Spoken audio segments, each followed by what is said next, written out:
whatever real nature is already there. It has not to be created, crafted.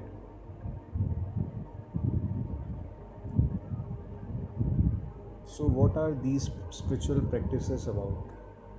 These spiritual practices are just for the mind. Because we take ourselves as the mind, so initially they gave us various methods, mantras and all that, just so that we can bring our attention back from the conditioned mind, which is always looking outside. For example, a capitalist is searching for fulfillment outside. In one sense, he is also spiritual. Spirituality is just about getting rid of that constant restlessness and that urge to get peace, joy, bliss. So, if this is the definition, then every human being, every child is born spiritual, but his search is in the wrong direction. So, to bring your attention back from the outside, they give you various techniques, methods, 7 steps to enlightenment, or such things. When you are looking within, all you see is social conditioning, habits, fear, jealousy, lust, desire, ego.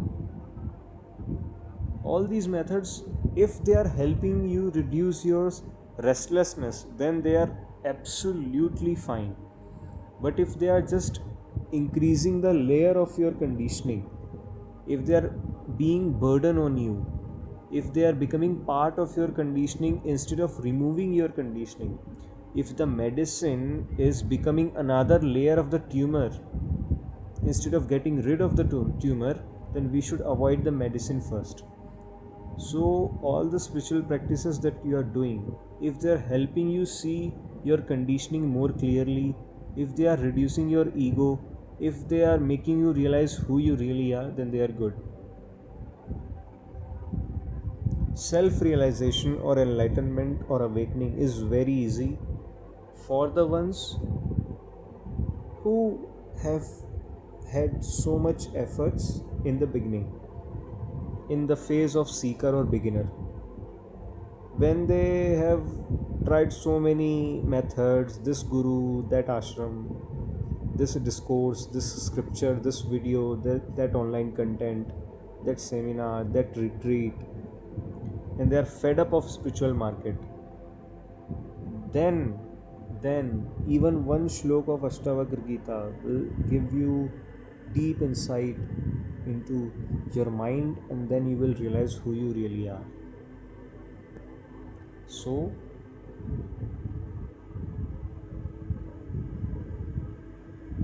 it is better to save our time and not to keep searching for clarity outside. They can at best just be method which should give you clarity within, not outside. Those answers which are coming from outside should be helping you see the answers within, because it's about you, your life, your mind. No borrowed answer will help. But the borrowed answer can be a support till you start seeing the answers within. And the answers is nothing complicated. Like,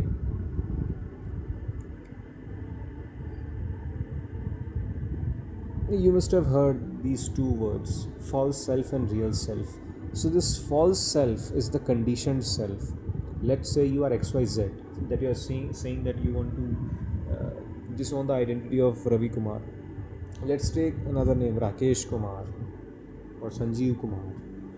Rakesh Kumar is born in Karnataka. Sanjeev Kumar is born in Thailand. Both of their conditioning is different because their parents are different, their society is different, their culture, their education, their environment, everything is different. Their image of success, their fear, their failure, all that is different. Their self-image is different. All this is coming from conditioning. This is false self. There are more than 800 crore people in this world. Everybody says I am. Our sentence starts with I am. This I am is I tendency. Yes? What you say after I am is your conditioning. I am Ravi Kumar. I am Sanjeev Kumar. I am Rakesh Kumar. These are my kids. This is my opinion. This is my religion. The ringing of a temple bell is not the same for a Muslim and a Hindu. For a Hindu, it gives him some spiritual or religious aura or vibes. But for a Muslim, it makes no difference. Same in the case of Azan in the mosque. So, all our experiences, all our thoughts are nothing but our conditioning, which is influences that are happening from the very beginning of our life. So, this is the false self.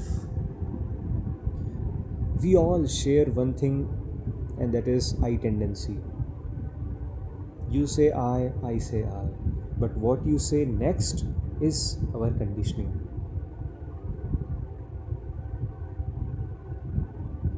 What is real self?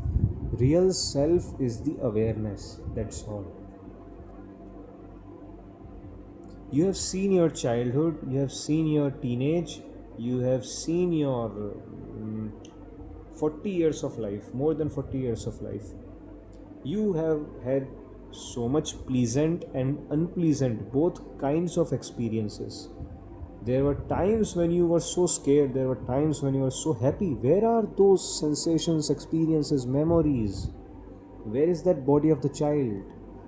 Where is that mind? When you were in class 5th, you used to take your exams so seriously. Where is that child who used to take exams seriously? When you were 10 years old, your responsibility was different. When you are 40 plus, your responsibility is different. Let's look at this biologically. The one who takes birth is not the same at the age of 5 or 10. Every cell of his body has changed, replaced. Now, this was physical. Now look at his mind. The baby was born with a clean slate. Not completely, there are genetic preconditionings there, but roughly we can say. Then 5 years and 10 years and 15 years of conditioning puts so much trash on that clean slate. Now the child is not the same. He is different. People are processes, please understand. You are not an absolute entity. Your body, your mind keeps changing, and there is nothing like soul in the body. If they refer to soul as awareness, then it's fine, but still awareness is not in the body. Awareness is everywhere. In awareness, all this appears. Body mind changes, and the definition of illusion is that which appears and then disappears. So a thought appears, then disappears, an emotion appears, then disappears, a sensation appears and then disappears, a sound appears and then disappears. Like right now I'm speaking, whatever I'm saying, the moment I'm saying this word, now this word, in the birth of the word, death is there. It is simultaneous. Now where is the sound? I'm taking a pause. Okay, so where are all the words that I said just now? All this is illusion. You have seen COVID-19, you have seen so many phases of your life. You have remained all the time. You are that awareness, identifying with this body, this mind. Why I'm saying this body and this mind? Why not just mind and body? Because if you start identifying with the whole universe, then there is no suffering for you. Today, if somebody dies, your close friend, you will cry. But if you start identifying with the whole universe, not just that whole universe is my brother or sister or family members, I'm saying whole universe is you. There is no other. So many people are there in the world, and you won't even know who died when. So there is no chance of suffering. If you identify with the whole universe, every individual, then you won't take your thoughts seriously, because everybody is taking their thoughts seriously. So, whose thoughts are actually real? What else is OCD? This problem, OCD. You are so much attached, associated, myopic about your house, your body. So you won't be getting thought कि that neighbor's house is safe or not, whether they have switched off their stove or lights. But you will get that for your house, your body. I should clean my hands. I should reassure. Reassure for whom? For the other person? For your neighbor? No, not no. For yourself. So self obsession. Which self obsession? False self obsession. All disorders are part of our conditioning. Psychologists look at disorders as if they are something so weird, as if it was unexpected. But the way our society is, what else can we see? There is climate change outside, there is war, there is terrorism, there is rape, murder, and there is mental disorder. Mental disorders are inner manifestation of our stupidity, and these other external problems are outside manifestations. And what is the actual problem? The problem, the stupidity, is taking ourselves as the body mind. You are the pure awareness, and please, whatever I am saying is making sense or not making sense to the mind, not to you who is the pure awareness. Whether you realize this or not, you are always the pure awareness. But mind don't like this. It already has projections that I will do this mantra, this chakra awakening, that Guruji, this sadhana, and all that. Mind wants entertainment, please understand. Mind wants to occupy itself all the time, either with pleasurable cheap thrills, movies, web series, or with spiritual content. So until and unless I get grace of God or my teacher, I will not get enlightenment. There is nothing like enlightenment of the personality. Enlightenment is always, you are enlightenment. You are the pure awareness, silence that remains, the space in which all this is appearing. They say this world is illusion, and there is a logic behind that. For you to say something exists, it must be there at least for a nanosecond. But things are constantly changing, constantly moving, constantly flowing. So when will you say that something is there? There is nothing. There is just nothing. You can't say by pointing and looking at the river that here it is this, here it has changed. It's a one single movement. It's already oneness. No need to reach oneness. Oneness is already there.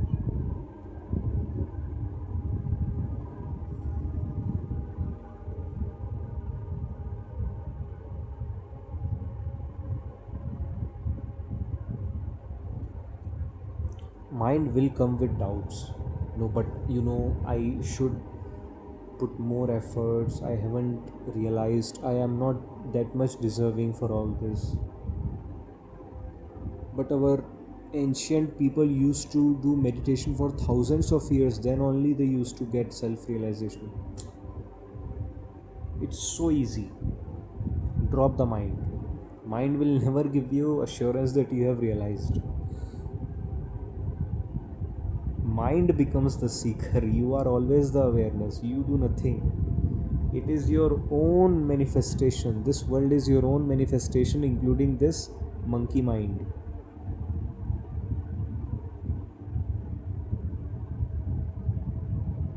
You are already free. That is why you are acting as a slave of the mind. No king in this world can act as a slave, but you can. You are bigger than the king. You are already free. You are born enlightened. But because of social conditioning, we feel that we lack in something. That until and unless you get our brand's car, our brand's shirt, you're not a complete man, or your family won't be happy. If you want happiness, buy a fridge.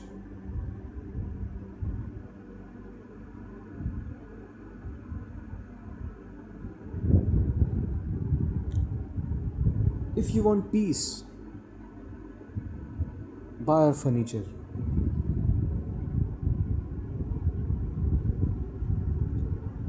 You're still using that old mobile phone.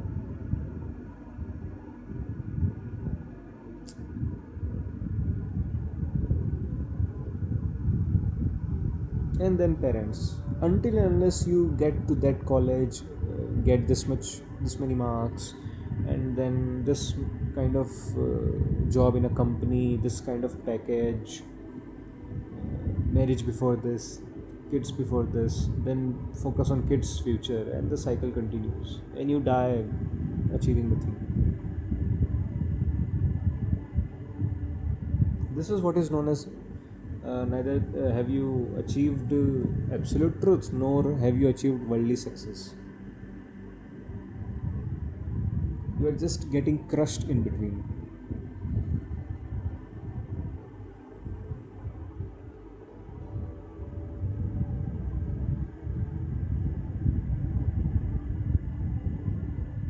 You go on the surface of the moon, in the deep of the ocean, your sense of self will remain the same.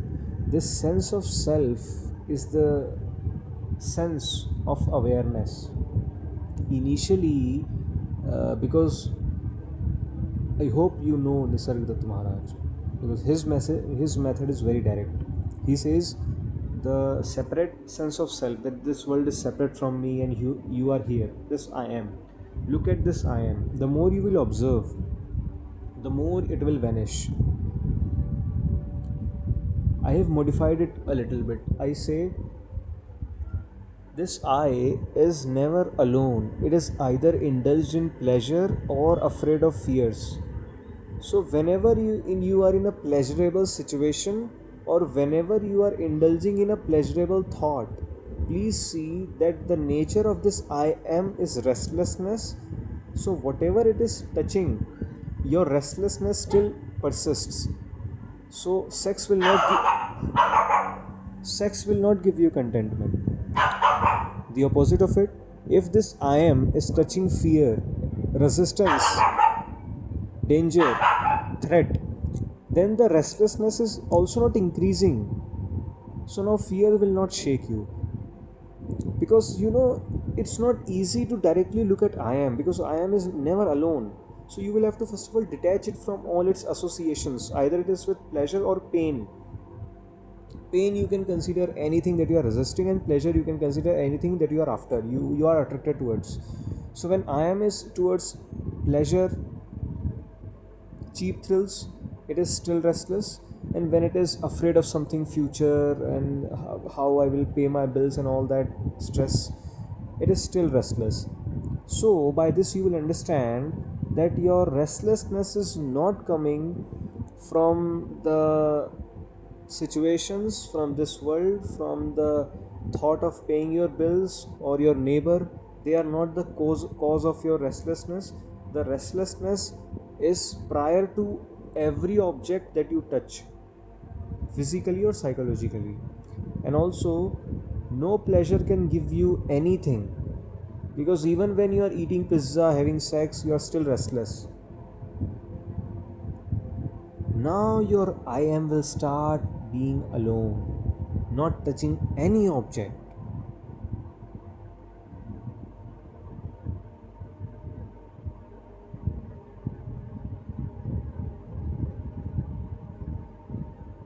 Now look at that I am directly. Observe it. See the separation, sense of separation, that this world is different, I am different. And it will dissolve. I am is the last illusion.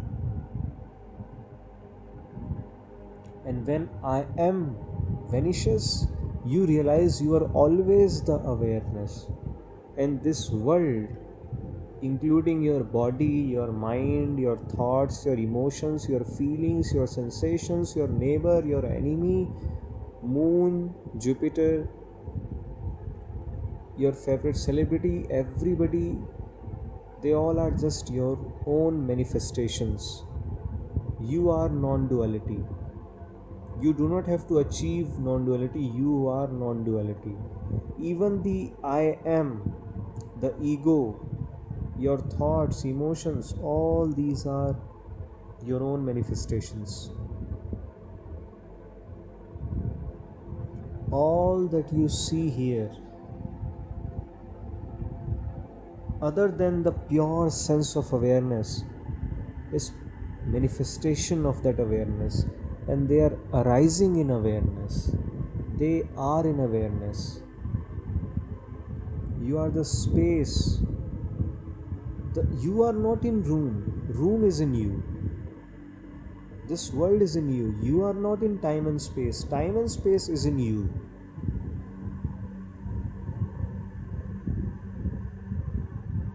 You are just pure awareness. Nothing can disturb that awareness.